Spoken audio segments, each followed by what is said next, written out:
Muri Nigeria abagore babiri b'abiyahuzi bateze bombe yahitanye abasivili batatu ikomeretsa 8 mu gitero bikekwa ko ari cya Boko Haram mu majyaruguru ashyira uburasirazuba bw'igihugu.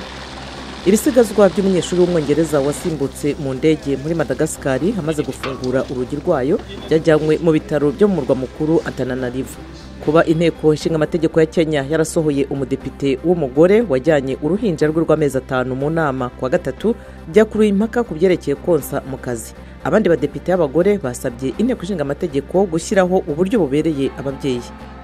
Muri Kongo ho abantu amagana bigaragambije ibeni bamagana intumwa za ONU MONUSCO. Abigaragambyaga basabye uwo muryango kwita ku nshingano zawo ku buryo bwuzuye mu kurinda abaturage ibitero abarwanyi bahora bagabaho muri icyo gice cy'igihugu.